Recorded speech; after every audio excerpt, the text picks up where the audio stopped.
오늘 우리는 골로새서 2장 20절부터 23절 말씀을 본문으로 세상의 원리를 거부하고 믿음으로 살자라는 제목을 가지고 함께 말씀 나누도록 하겠습니다. 자, 우리가 지난주에 그 거짓 가르침들 중에서 그 신비주의자들에 대한 이야기를 지난주에 함께 나눴습니다. 그래서 관련된 이야기 지난주에 이제 세 가지 나눴거든요. 그 첫 번째 나눴던 이야기가 무엇이었을까요? 예, 그렇습니다. 그 신비주의자들 지난주에 그 바울이 얘기했었던 것을 보니까 그 천사를 숭배해야 된다. 하나님은 우리 미천한 존재라서 하나님을 감히 못 섬기고 천사를 숭배해야 된다. 이런 걸 가르쳤다고 했는데요.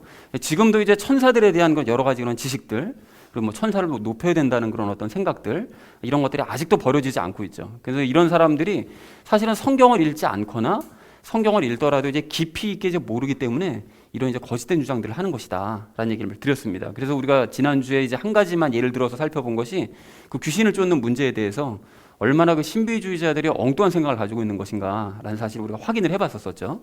자, 그래서 우리가 사실은 영적인 세계가 존재하지 않는다라는 걸 말씀드리는 것이 아니라 그 세계는 분명히 존재하는 것이 맞지만 말씀 없이 그 모든 것들을 분석하려고 하면, 상상을 하면 절대로 안 되는 것이다. 그래서 우리가 말씀을 통해서 영적인 세계도 분별하자라는 얘기를 첫 번째로 함께 나눴습니다. 자, 그런가 하면 두 번째로 나눴던 이야기가 무엇이었을까요? 그렇습니다. 그 보상은 뭐라고 계속 강조를 했는가 하면 우리가 얻을 수 있는 보상은 예수님과의 친밀함입니다. 그리고 예수님과의 친밀함으로 말미암아 자연스럽게 맺혀지는 그 열매들, 그래서 마지막 심판 때 하나님께 받는 그 칭찬, 그것이 우리가 얻는 보상이지 무슨 보상이라는 것이 물질적인 어떤 보상, 그리고 이 땅에서 개털 모자 이거 잘하지 못하면 천국 가서 개털 모자 쓴다는 말도 안 되는 그런 보상을 얘기하는 것이 아니라는 것이죠. 자, 그래서 그런 사람들은, 신비주의자들은 보상이 도대체 무엇인지도 모르고, 그래서 이제 열매 맺는 것도 굉장히 하찮게 여긴다. 그런데 안타까운 것은 대부분의 많은 그 교인들이 이런 넓은 길로, 그런 사람들과 같이 열매를 하찮게 여기고 물질적인 보상만 바라는 이런 넓은 길로 간다. 그래서 모든 열매들을 이제 빼앗기고 있는데 우리는 좁은 길로 걸어가고 있다는 사실을 우리 확신하면서 기뻐하자고 그랬었죠. 그래서 우리가 더 많은 열매들을 맺어서 진정한 보상을 받자라는 얘기를 두 번째로 함께 나눴습니다. 자, 그런가 하면 마지막 세 번째로 나눴던 이야기가 무엇이었을까요? 그렇습니다. 그 참된 그리스도인은 그 머리 대신 예수님만 붙들고 자라가는데 무엇이 자란다고 그랬죠? 영은 이미 완벽하다고 그랬죠. 육신이 자라는 것도 아니고, 그러니까 결국 혼이 자라가는 것입니다. 혼이 자라간다는 얘기는 결국 우리가 예수님을 닮아가는 그 거룩한 삶을 점점 이제 자라가는 것이죠. 근데 신비주의자들은 그런 것의 자람을 이야기하지 않고 오직 그냥 사람들 숫자, 어떤 규모, 이런 것들이 자라는 것만 강조한다고 그랬었죠. 그것만 중시한다고. 그 지극히 육신적인 사람들인데 사실은 따지고 보니까요. 그래서 우리는 예수님을 닮아가면서 자라가되 오직 믿음으로 그 모든 일들을 해나가자라는 얘기를 마지막 세 번째로 함께 나눴습니다. 자, 그래서 사랑하는 우리 나눔 있는 교회 성도님들 모두는 신비주의자들의 이 실체를 확인하셔서 그들의 거짓 가르침을 거부하시고요. 그리고 예수님을 닮는 그 좁은 길을 우리 함께 걸으시면서 열매를 맺어서 그 마지막 날 큰 칭찬을 받는, 그 보상을 받는 저와 여러분 되어주시기를 다시 한번 주님의 이름으로 간절히 축원드립니다. 자, 그래서 이제 오늘 말씀을 이제 시작하기 전에 이제 지난주 주제와 이제 이번 주 주제를 정리를 해볼 텐데요. 그 지난주는 신비주의자들의 그 거짓된 가르침들이 어떤 것이다라는 걸 이제 고발하는 시간을 그렇게 가졌다면, 그 이번 주는 이제 2장을 이제 총 정리하면서 그런 거짓된 가르침들, 앞에서 그 얘기했었던 거짓된 가르침 거부해야 된다라는 사실을 이제 선언한 것이 이제 이번 주 전체적인 주제가 되겠습니다. 그래서 전체 주제를 이렇게 정리할 수 있겠는데요. 거짓된 가르침을 거부하고 우리는 이제 믿음으로 살아가자라는 것을 이제 주제로 삼아서 이제 오늘 본문 말씀을 한 절씩 나누도록 하겠습니다. 자, 20절 말씀 먼저 우리 함께 읽도록 하겠습니다. 그러므로 너희가 세상의 유치한 원리들로부터 떠나 그리스도와 함께 죽었거늘 어찌하여 세상에 살고 있는 것 같이 규례들에 복종하느냐라고 말씀합니다. 그러므로라고 되어 있는데요. 이제 뭐에 대한 이제 그러므로냐면 그 앞에 있는 바로 19절을 이야기하는 것입니다. 19절 내용이 어떤 것이었는가 하면 그리스도인은 머리 대신 예수님만 붙들고 그 예수님께서, 하나님께서 자라게 하심을 따라 자라가야 된다라고 말씀하셨거든요. 이제 그런 사람들이 그리스도인이므로, 그것이 바로 또 너희 골로새 교인들이므로 라고 얘기를 하는 것이죠. 그리고 세상에 유치한 원리들이라는 표현이 되어 있는데 여러분 그 골로새서 2장 그 8절을 이렇게 성경에서 지금 찾아보시면 뭐라고 되어 있죠? 거기도 이제 유치한 원리들에 대한 이야기가 나와 있습니다. 그런데 우리가 이 8절을 나누면서 그 유치한 원리들이 곧 무엇을 얘기하는 것인가 하면 내가 중심이 되는 생각들, 내가 중심이 되는 그런 원리들, 그게 이제 세상의 유치한 원리다라고 지난번에 우리 함께 나눴었습니다. 자, 그리고 그리스도와 함께 이제 죽었다고 바울이 표현을 하는데요. 그 그리스도인은 예수님과 함께 이제 죽어서 아무것도 할 수 있는 것이 없죠. 그러니까 자기 중심이 아닌 예수님 중심으로 이제 살아가야 될 사람들이다를 얘기하고 있습니다. 그러니까 골로새 성도들, 너희가 예전에는 너희 마음대로 너희 중심적으로 살아갔었지만 이제는 그런 세상의 유치한 원리들, 너희가 중심되는 원리에서 떠나서 예수님과 함께 죽어서 이제 예수님 중심으로 살아가는 사람 되지 않았냐를 얘기하고 싶은 거죠. 그런데 그 밑에 아랫절을 보면 그렇지 않고 있다는 거예요. 세상에 살고 있는 것 같이, 그러니까 과거 세상적으로 너희가 살던 방식 같이, 그러니까 세상에서 살아갈 때 너희 중심적으로 살아갔던 그 삶의 방식으로 다시 돌아갔다라는 것을 지금 바울이 책망을 하고 있는 거죠.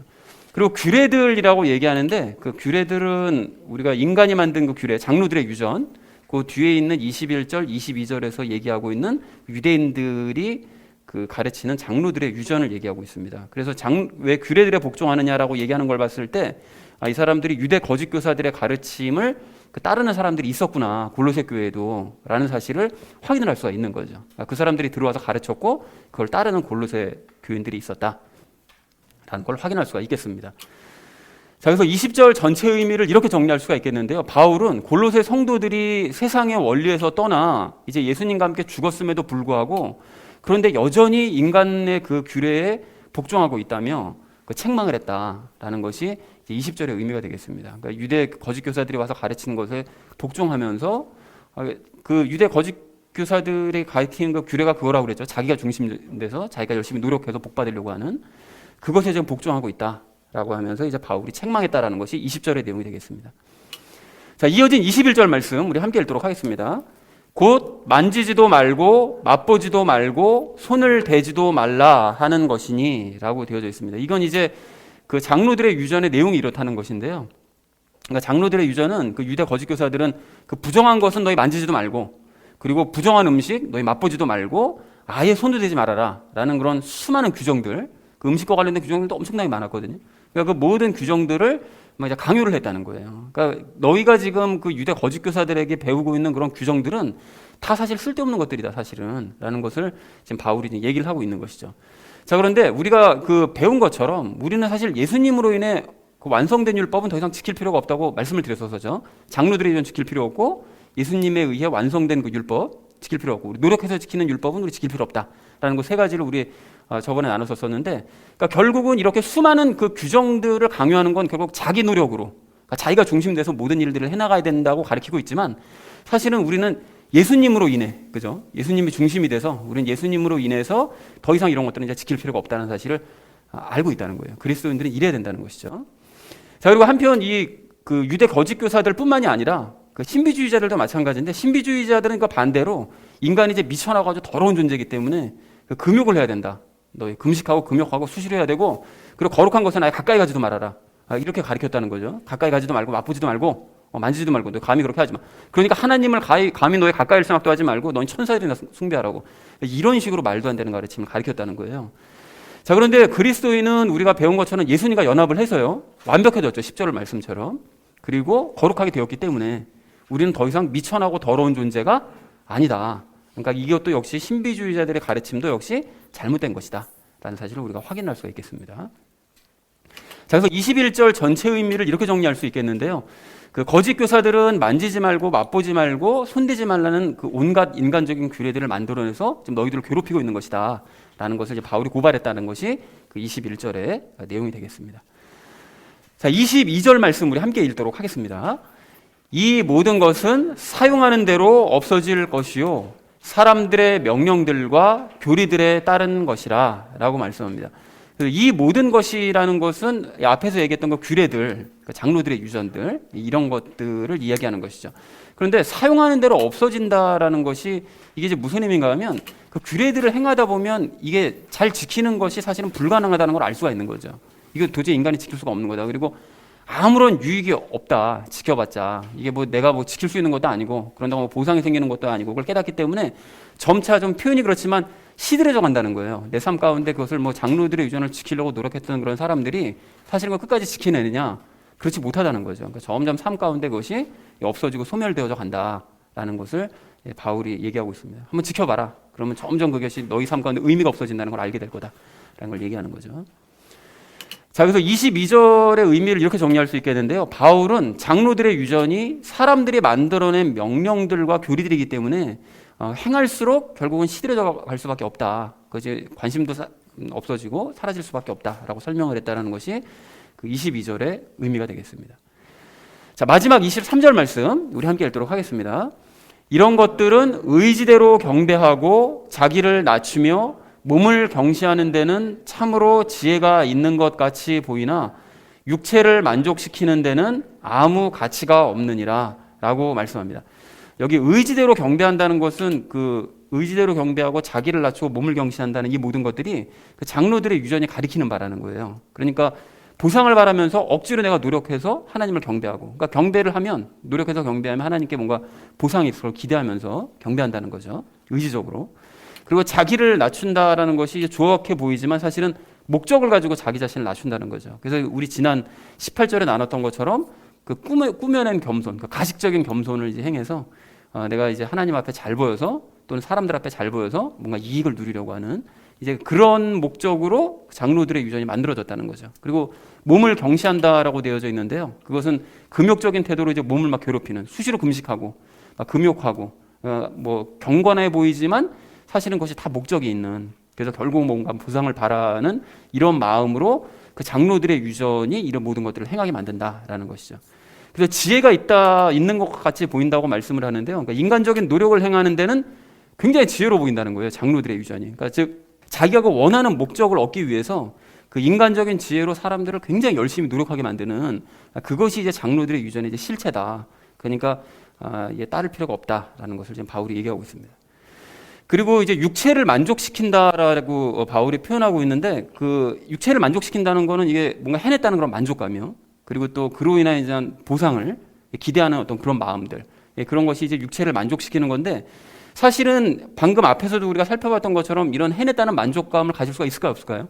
없죠. 장로들의 저는 아무리 열심히 행해봤자 만족감을 얻을 수가 없습니다. 그리고 보상을 받을 기대하는 마음도 가질 수가 없습니다. 왜냐하면 지킬 수가 없으니까요. 그래서 바울이 이야기하기를 아무 가치가 없다고 얘기를 하는데요. 장로들의 유전은 만족감조차 주지 못한다, 사람에게. 이렇게 열심히 목적을 가지고 행하지만 사실은 그 모든 것들이 만족감조차 주지 못하고 보상도 기대하지 못하게 만드는 것이 바로 장로들의 유전이다. 그러니까 이것을 너희가 지킬 필요가 전혀 없다라는 것을 얘기했다라는 것이 그 23절의 의미가 되겠습니다.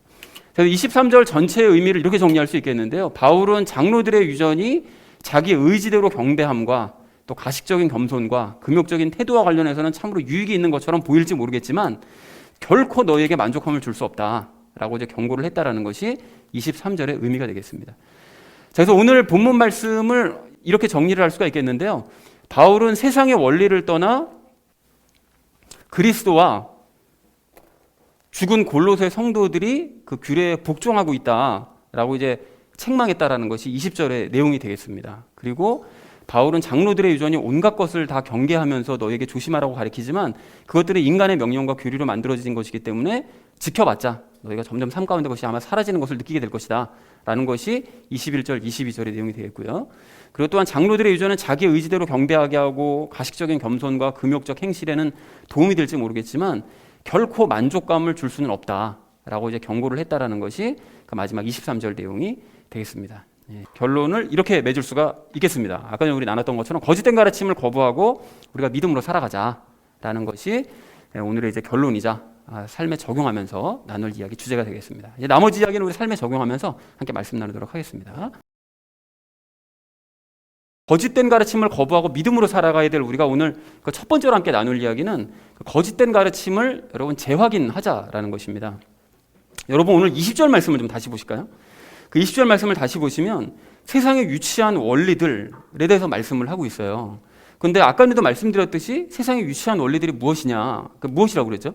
그 8절에서 나눴던 것처럼 자기가 중심이 되는 원리, 내가 중심이 돼서 모든 일들을 행하고 생각하는 그 원리들이 그것이 세상에 유치한 원리라고 이제 말씀을 드렸습니다. 그리고 이것이 이제 바울이 계속해서 비판하고 있는 그런 거짓된 가르침의 핵심 역시 그 자기가 중심이 되는 그 원리예요. 그러니까 자신이 잘 살기 위해서 열심히 내고 또 자신이 만족하기 위해서 노력하고 또 자신이 사람들에게 인정받고 칭송받기 위해서 최선을 다하는 거, 이것이 그 세상 모든 거짓된 종교들의 가르침이자 그리고 거짓된 가르침들의 아주 근본 원리라는 것입니다.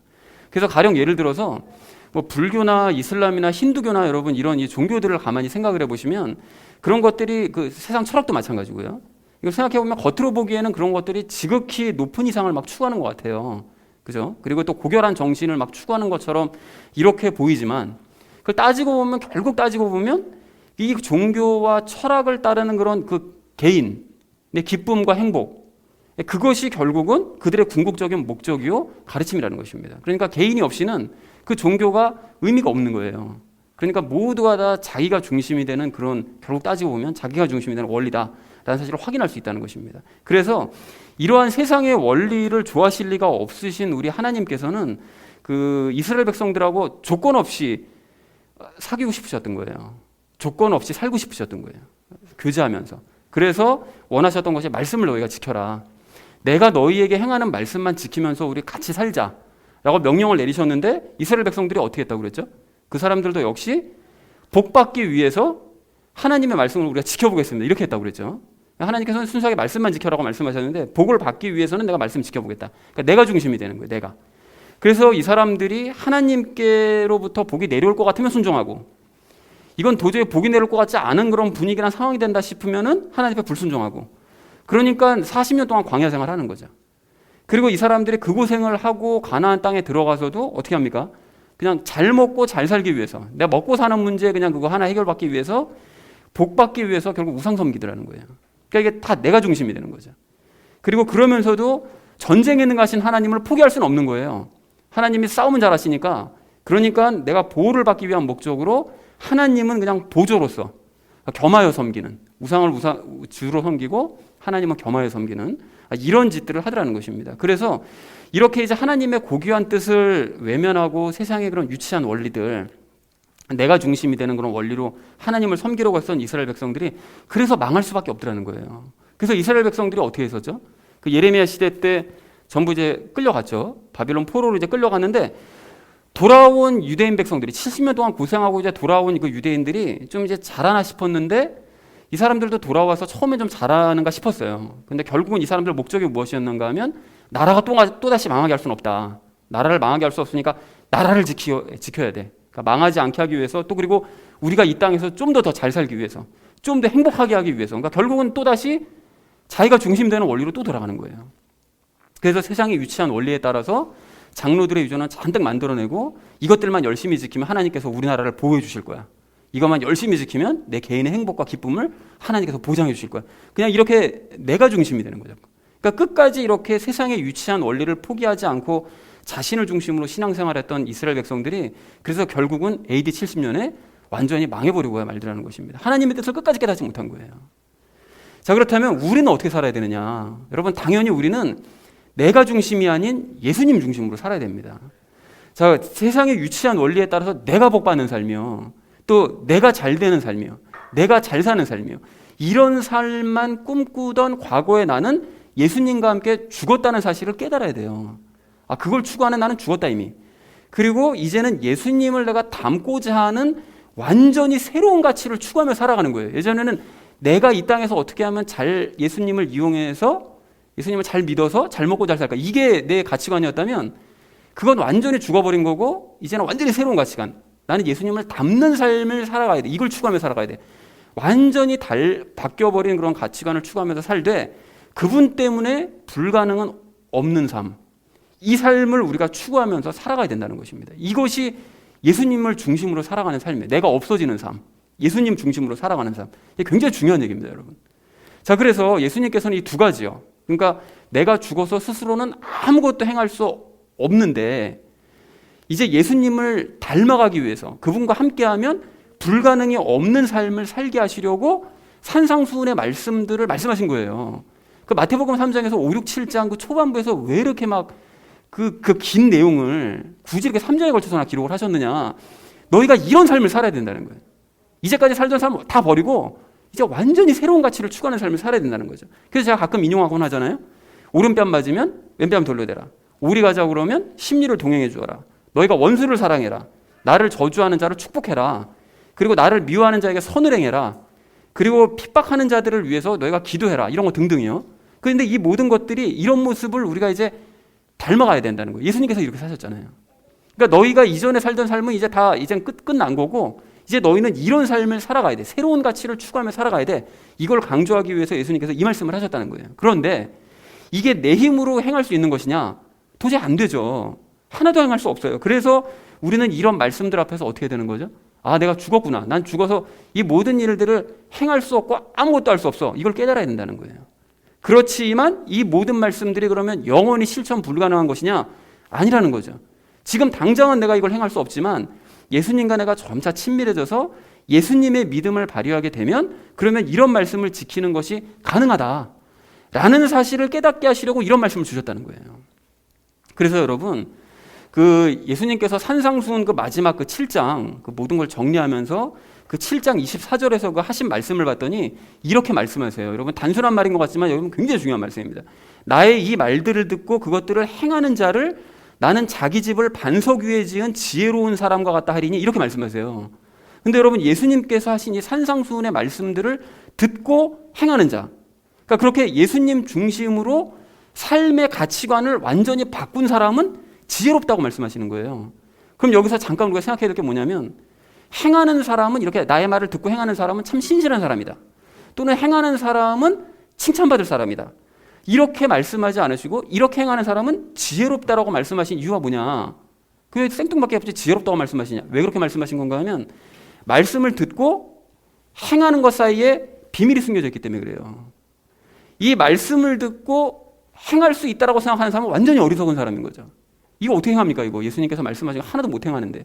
그러니까 말씀을 듣고 행하는 것 사이에 비밀이 숨겨져 있는데 말씀을 듣고 자기 힘으로 행하는 사람은 어리석은 사람이고 대신 예수님의 말씀을 듣고 아 이건 도저히 이건 사람이 할 수 있는 일이 아닌데 이거를 깨닫고 그래서 내가 예수님 믿고 영접해서 예수님의 믿음을 발휘하면 아 이거를 행할 수가 있게 되겠구나 라는 사실을 깨달은 사람, 그렇게 듣고 행하는 것 사이에 있는 연합의 비밀을 깨달은 사람, 그래서 이 사람이 이 숨겨진 비밀을 깨달은 사람이기 때문에 우리 예수님께서 그 사람을 지혜롭다, 그 비밀을 깨달았구나, 지혜로운 사람이다, 이렇게 말씀을 하신 거라는 것입니다. 그러니까 산상수훈의 말씀 이 전체를 풀 수 있는 이게 도대체 이걸 어떻게 지키라고 이건 말씀하신 거야. 이 비밀을 풀 수 있는 열쇠가 바로 그 구절이라는 거예요. 그리고 이것이 산상수훈의 결론이자 예수님의 진짜 가르침이라는 것입니다. 너희가 새로운 가치관을 이제 추구하며 살아가야 되는데 그 비밀은 나와 연합해서 믿음으로 살아가는 거에는 방법 없어. 이걸 말씀하신 거라는 거죠.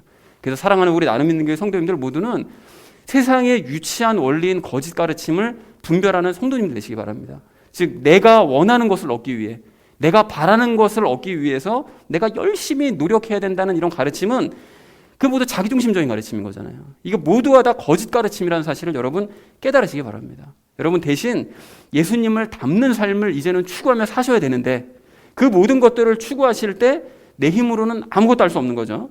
그러니까 내 안에 계신 예수님을 믿으면, 그러니까 예수님 중심인 거죠. 예수님을 믿으면 그래서 예수님께서 나를 대신해서 행해 나가시면 결국은 내가 말씀을 들은 대로 행할 수 있다. 예수님을 그래서 닮아갈 수 있다. 그래서 산상수훈에 말씀하신 그 모든 말씀들을 행함으로써 예수님을 닮을 수 있다. 이 사실을 여러분 깨달으셔서 이것이 성경에서 말씀하시는 참된 가르침이라는 사실을 여러분 믿으시고 실제로 그런 삶을 사시는 저와 여러분 되어주시기를 주님의 이름으로 간절히 축원을 드립니다. 자, 거짓된 가르침을 거부하고 믿음으로 살아가야 될 우리가 오늘 두 번째로 함께 나눌 이야기는 겉모습에 속지 말자는 거예요. 여러분 우리가 방금 살펴봤던 것처럼 우리는 자기가 중심이 되는 거짓 가르침 그리고 예수님이 중심이 되는 참된 가르침을 철저하게 분별을 해야 됩니다. 아, 내가 혹시나 그 거짓된 가르침에 속아 살고 있진 않나, 내가 정말 예수님 중심으로 살고 있나, 정말 철저히 구분해야 되는데 여러분 오늘 23절 말씀을 좀 다시 한번 보십시오. 보시면 거짓 가르침을 따르는 사람들은 어떻게 한다고 그러죠? 자기 의지에 따라 하나님을 경배한대요. 그죠? 그리고 꾸며낸 겸손으로 자기 자신을 낮춘대요. 그리고 헛된 금욕주의로 자기 몸을 그냥 괴롭히기만 하는 그런 일을 할 뿐이라는 것입니다. 그래서 이런 말씀들만 보면 아, 이런 사람이 가짜구나. 이걸 분별할 수 있잖아요. 그죠? 그런데 실제로 우리가 실생활에서 겉모양만 봐서는 이게 구별하기가 쉽지 않아요. 아, 이게 말씀을 보면 아, 이런 사람이 가짜네. 그런데 실제로 보면 이게 구별하기가 쉽지 않은 것이 가령 어떤 사람이 하나님을 열심히 경배해요. 뭐 예배 한 번도 안 빠지고 열심히 나와서 하나님을 경배하고 막 예배하고 하는데 그 사람이 자기 의지를 가지고 지금 경배하고 있는 건지 아니면 예수님의 믿음으로 경배하고 있는 것인지 그걸 어떻게 알 수 있습니까? 알 수가 없잖아요. 구별이 안 된단 말이에요. 저 사람이 진짜인지 가짜인지 구별이 안 된다는 거예요. 그런데 여기서 문제는 남은 둘째치고 나 자신이 진짜인지 가짜인지도 이게 헷갈릴 수 있다는데 여기에 문제가 있다는 거예요. 여러분 이게 무슨 소리입니까? 즉 내가 평소에 예배를 열심히 드리고 있어요. 예배 열심히 드리고 있는데 이런 나의 모습이 내가 예수님 중심으로 살기 때문에 지금 예배에 열심을 내고 있는 건지 아니면 내가 혹시나 예전부터 예배를 열심히 드려왔었기 때문에 예습관에 따라서 내 의지를 가지고 지금 예배에 열심을 내는 것인지 구별이 잘 되세요, 여러분? 헷갈릴 때가 있잖아요, 막. 이게 내가 지금 뭐 때문에 열심히 드리는 거지? 그리고 또 내가 나 자신을 지금 낮추고 있는 것이 내가 지금 예수님 중심으로 살기 때문에 예수님 앞에서 늘 겸손한 마음이 몸에 배어서 사람들 앞에서도 그게 당연하게 내 모습을 낮추는기 때문에 내가 낮추고 있는 것인지 아니면 내가 예습관에 따라서 의지적으로 사람들 앞에서 겸손한 척을 하고 있는 것인지 이게 어떻게 구별이 됩니까? 그리고 여러분 또한 아까 전에 그 23절 마지막에서도 그랬죠? 그 몸을 괴롭힌다고? 내가 금욕을 하거나 금식하거나 몸을 돌보지 않고 주의 일에 막 열심을 내는 경우가 있는데 그렇게 할 때 그것이 내가 예수님을 중심으로 살기 때문에 자연스럽게 그런 열심이 나오는 것인지 아니면 내가 이제까지 그렇게 한다고 해야 된다고 배워왔기 때문에 예습관에 따라서 의지적으로 열심을 내고 있는 것인지 그게 어떻게 구분이 가능하냐는 거예요. 구분하지 말까요 그냥? 그러니까 구별을 해야 되는데 진짜인지 가짜인지 나 자신조차 이게 진짜인지 가짜인지가 헷갈리는데 이게 어떻게 구별이 되냐는 거예요. 그래서 여러분 제일 간단한 방법은 그 각각의 일들을 내가 감사함 때문에 행하고 있는지 어떤 목적, 내 유익 때문에 그 일들을 행하고 있는지를 냉철하게 생각을 해보시면 됩니다.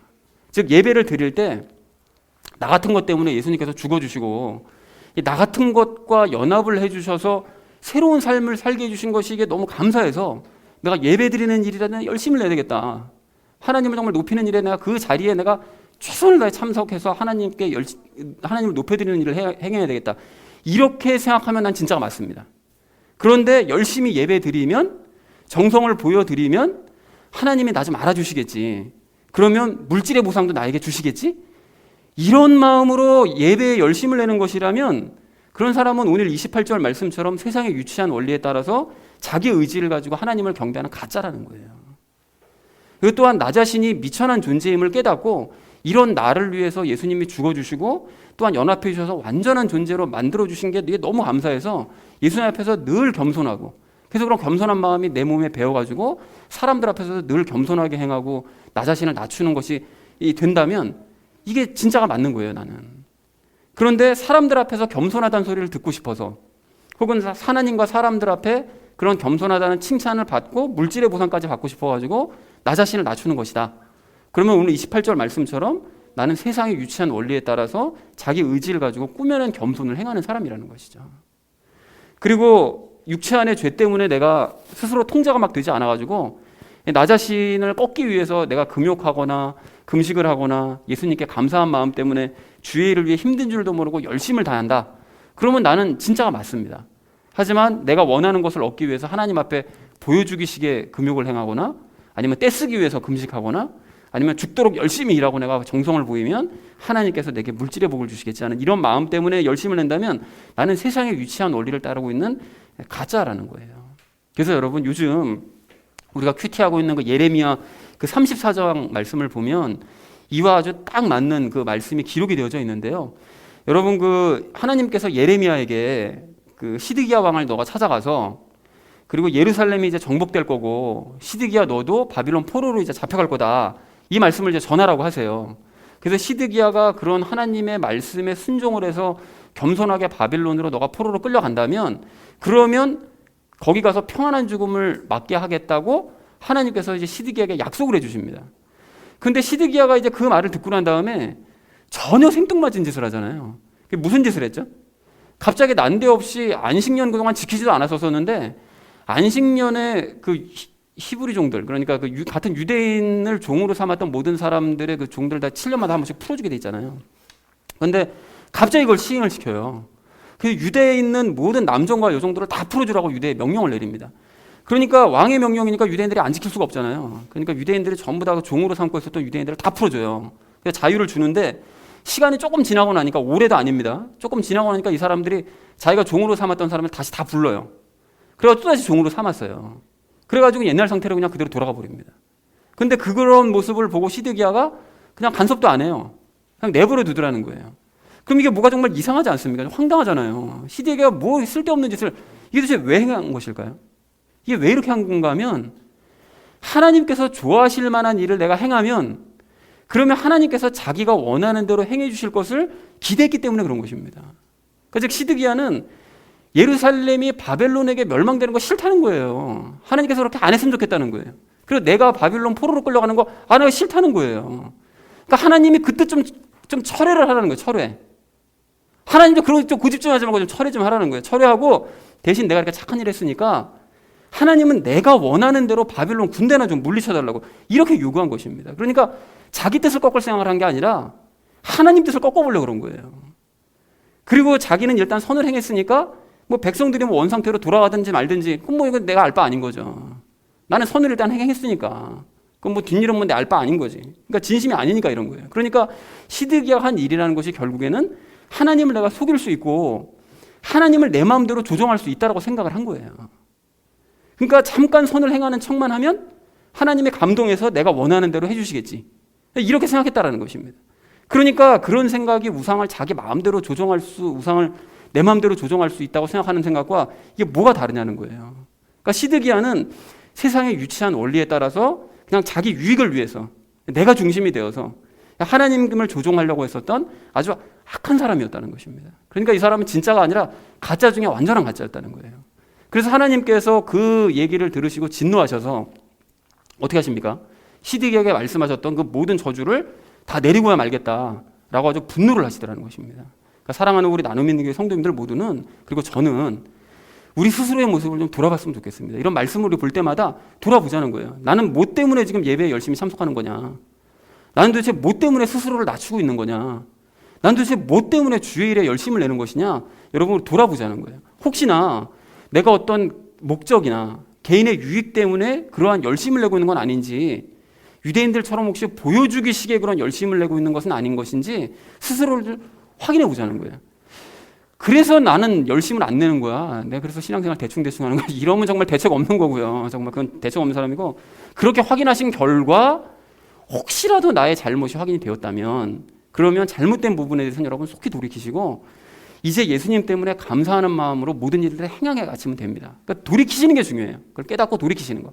그리고 이제 모든 일들을 예수님께 감사한 마음으로 행하시고, 그래서 결과적으로 복을 받아 누리시는 저와 여러분 되어주시기를 주님의 이름으로 간절히 축원을 드립니다. 자, 거짓된 가르침을 거부하고 믿음으로 살아가야 될 우리가 오늘 마지막 세 번째로 나눌 이야기는 믿음으로 살자는 것입니다. 여러분, 우리가 이제 앞에서 방금 나눴던 것처럼 우리는 이제 예수님을 중심으로 살아야 되고 또 예수님을 중심으로 이제 행해야 되는데, 그런데 2장 초반에서 우리가 나눴던 것처럼 여러분 예수님 중심의 삶이 무슨 삶이라고 그랬죠? 혹시 기억이 나시는 분 있으신가요? 우리가 예수님 중심으로 살아야 된다, 예수님 중심으로 살아야 된다는 얘기를 많이 하지만, 그러면 예수님 중심으로 살아가는 게 구체적으로 뭡니까? 어떻게 사는 게 예수님 중심으로 살아가는 거죠? 이걸 우리가 그 골로새에서 오늘 2장 정리하는 시간이니까요. 그 초반부에 이걸 나눠서 썼는데 혹시 기억이 나는 분 계세요? 어떻게 하는 것이라고 그랬는가 하면 예수님 중심의 삶은 예수님과 연합되어서 그리고 예수님의 믿음으로 살아가는 삶, 그것이 예수님 중심의 삶이라고. 우리가 이제까지 나눠왔던 얘기가 바로 그것입니다. 그러니까 그것이 예수님 중심으로 살아가는 삶이다 라고 이제 말씀을 드렸습니다. 즉 우리는 예수님과 함께 죽었기 때문에 할 수 있는 일 아무것도 없잖아요. 그러니까 우리는 그냥 머리 대신 예수님만 붙들고 그냥 그분의 믿음만 가지고, 그분을 그냥 믿는 그 마음만 가지고 살아가야만 한다는 거예요. 그렇게 할 수밖에 없다는 거예요. 자, 그렇다면 조금 전에 나눴던 그 23절 말씀이요. 그 23절 말씀을 좀 믿음으로 행했으면 좋겠습니다. 그러니까 즉 자기 의지를 가지고 하나님을 섬기는 것이 아니라 믿음으로 하나님을 섬기고, 그리고 가식적으로 자신을 낮추는 것이 아니라 믿음으로 자기 자신을 낮추고, 또 목적을 가지고 금욕하면서 금식하는 것이 아니라, 열심히 내는 것이 아니라 믿음으로 열심을 내는 삶을 살아보자는 것입니다. 자, 그럼 구체적으로 어떻게 하는 게 믿음으로 경배하고 믿음으로 자기 자신을 낮추고 믿음으로 열심을 내는 삶을 살 수 있는 것이냐? 이건 여러분 숙제입니다. 이게 구체적으로 오늘 어떻게 해야 되는 것인지는 숙제를 내드릴 테니까 나중에 제가 검사할 테니까요. 각자들 한번 고민을 한번 해보세요. 내가 어떻게 해야 내 믿음으로 하나님을 경배하고 믿음으로 낮추고 믿음으로 열심을 낼 수 있는가 고민하자는 거죠. 자, 그런가 하면 우리가 인생의 최종 목표인 예수님을 닮는 삶이요. 그 거룩한 삶을 사는 것도 역시 믿음으로 이뤄가야 되는데 그게 예수님 중심의 삶인 거죠. 자, 그런데 이 부분에 대해서는 제가 지난주 은혜 나누기 삶의 그 주보에도 썼었거든요. 썼는데 거룩한 삶, 예수님을 닮는 삶은 결코 내 노력으로 이룰 수가 없습니다, 여러분. 해보신 분은 아시잖아요. 결코 이루어지질 않아요. 그리고 노력으로 거룩함을 이룰 수 없다는 것은 이스라엘 백성들이 역사를 통해서 보여줬어요. 그렇게 열심히 노력해도 전혀 거룩해질 수 없구나라는 것을 보여주더라는 거죠. 그래서 우리는 거룩함을 노력이 아닌 믿음으로 이뤄가야 되는데 그럼 구체적으로 어떻게 해야 믿음으로 그 거룩함을 이뤄갈 수 있는 것이냐? 어떻게 하면 될까요? 제가 아까 전에 마태복음 7장의 그 비밀을 말씀드릴 때 살짝 그거를 이제 생각하시면 답이 나올 수가 있는데 어떻게 하면 되는 걸까요? 우선 예수님처럼 내가 거룩해지기를 소망하면서 살아가야 되죠. 살아가되 살면서 예수님처럼 거룩하지 못한 모습이 발견이 된다. 발견될 거 아니겠어요? 그럼 발견이 되면 어떻게 합니까? 나는 이거 할 수 없다 이거. 내가 거룩함을 이룰 수 없다. 그래서 그때마다 예수님께서 나를 거룩하게 만들어 주실 것을 믿으면서 기도할 때 그렇게 기도를 하면 그런 시간이 쌓이고 쌓이면 내가 점점 거룩해져 가는 거예요. 내가 거룩해져 봐야지. 좀 더 거룩한 행동을 해야지. 이게 아니라 거룩하지 못한 모습을 발견할 때마다 예수님 저는 상태가 이 모양이니 저를 거룩한 사람으로 만들어 주실 것을 믿습니다를 계속해서 기도하면서 고백할 때 그게 쌓여 나갈 때 점차 나도 모르게 거룩해져 간다는 거죠. 그러니까 이거 철저하게 내 중심이 아니라 예수님 중심적인 거예요. 그런 기도가. 자, 그런가 하면 이러한 영적인 삶 말고요. 세상을 살 때도 여러분 마찬가지입니다. 우리가 세상에서 살 때도 오직 예수님을 중심으로 믿음으로 살아야 돼요. 그래서 가령 예를 들어서 우리가 살아가다가 여러 가지 어려움과 고난들을 당할 수가 있잖아요. 이제 그럴 때 우리가 어떤 증상이 나타나는가 하면 점점 세상과 사람들을 점점 믿지 못하게 돼요. 세상에 살아가다가 막 배신당하고 막 힘든 일 겪고 막 이렇게 하다 보면 사람들 때문에 이런 일이 생기는 것이니까 사람도 못 믿게 되고 세상도 점점 못 믿게 됩니다. 그런데 이런 와중에 중요한 게 뭔가 하면 예수님만큼은 이런 와중에 내 편 되어 주시고 예수님만큼은 이 믿을 수 없는 세상으로부터 나를 지켜주실 것이라는 믿음을 가져야 돼요. 근데 문제가 뭔가 하면 가뜩이나 세상이 내 편이 아니래가지고 이게 믿고 의지할 것이 하나도 없는데 예수님도 내 편이 아니신 것 같다는 생각이 살짝 들면서 예수님도 내가 믿지 못하게 되는 게 이게 문제라는 거예요. 이게 문제입니다. 그래서 막 내 힘으로 그걸 막 고난을 어떻게 한번 헤쳐보고 막 어려움을 이겨나가 볼까 막 이걸 고민하고 앉아 있어요. 예수님이 믿음이 안 가니까. 그래서 여러분 왜 이런 의심이 드는가 하면 이게 세상의 유치한 원리예요. 즉 내가 중심이 되는 삶에 익숙해져서 그래요. 이게 무슨 소린가 하면 내가 열심히 그동안 노력했으면 예수님이 이런 상황에서 나를 좀 도와주실 텐데 내가 열심히 노력하지 않았기 때문에 예수님이 나 안 도와주시는구나. 그러니까 내 중심적으로 생각하는 거예요. 내 중심적으로. 내가 한 것과 안 한 것에 따라서 예수님이 나를 돕고 안 돕고 그냥 이런 이 생각, 내 중심적인 생각으로 이 모든 것을 상황을 판단하는 거죠. 그러나 여러분 오늘 우리가 분명하게 마음에 담기 원합니다. 내가 예수님과 연합되어 있는 것이 맞다면 예수님은 절대적으로 내 편이세요. 절대적으로 내 편이시라고요. 여러분 마태복음 그 8장에서 예수님이 그 제자들과 함께 그 배를 타고 바다를 건너가실 때 막 바람과 파도나 쳐가지고 막 배가 뒤집히고 난리가 나잖아요. 제자들이 막 죽겠다고 막 비명을 지르잖아요. 이 상황을 여러분 한번 생각해 보시라고요. 그 예수님이 정신없이 주무시다가 제자들이 깨워서 이제 일어나셨는데 일어나셔가지고 막 이 상황이 막 엉망진창이잖아요 지금. 급박한 상황을 딱 보시면서 예수님께서 일어나서 첫 마디가 야 내가 그동안 하나님 앞에서 더 열심히 사역하지 않아가지고 하나님께서 진노하셔서 나에게 이런 고난을 주시는구나 이렇게 의심하시던가요? 절대 그러지 않으셨다는 거예요. 도리어 예수님은 지극히 평안하시는 상태로 당황하는 제자들을 도리어 꾸짖으시더라는 거예요. 너 왜 이렇게 평안하지 못하고 이게 엉망이야? 도리어 꾸짖으시더라. 어떻게 그러실 수 있었느냐? 왜 그러셨던 거죠? 당신 안에 계신 성부 하나님께서 당신을 파도에 휩쓸리도록 그냥 내버려 두지 않을 것이라는 절대적인 확신을 가지고 계셨기 때문이었다는 것입니다. 이것이 예수님의 믿음이라는 거예요. 하나님의 아들이면 당연히 그런 믿음 가져야 되는 게 당연한 거 아니에요? 그러면 우리도 마찬가지 아닙니까? 하나님의 자녀라면서요. 그러면 그런 믿음 갖고 있는 것이 당연한 거 아닙니까? 그러니까 내가 예수님과 연합해서 한 배를 타고 있는 것이 맞다면 예수님께서 이 고난의 해를 그냥 입도록 나를 내버려 두실 리가 없다라는 것입니다. 그런 확신을 가지고 있어야 된다는 거예요. 그러니까 우리가 예수님께서 그냥 내버려 두지 않으실 것이라는 이 예수님의 그 확신을 가지고 예수님처럼 평안을 누릴 수 있어야 된다는 것입니다. 물론 우리 안에는 예수님과는 다르게 이제 죄가 있기 때문에 그 죄가 우리가 믿음을 갖지 못하도록 수시로 방해하니까, 그러니까 우리가 종종 예수님 까먹고 예수님을 의심하면서 이렇게 평안이 깨지기도 하는 것이 맞긴 맞지만, 어쨌든 내 안에 계시는 예수님은 내가 해를 입도록 그냥 내버려 두시는 분이 아니시다. 이 사실만큼은 변함없는 진실이라는 것입니다. 그걸 내가 믿든 안 믿든 그건 변함없는 진실이라는 거예요. 그리고 또 한 가지요. 이러한 고난과 어려움이 이제 예수님께로부터 오는 경우도 있거든요.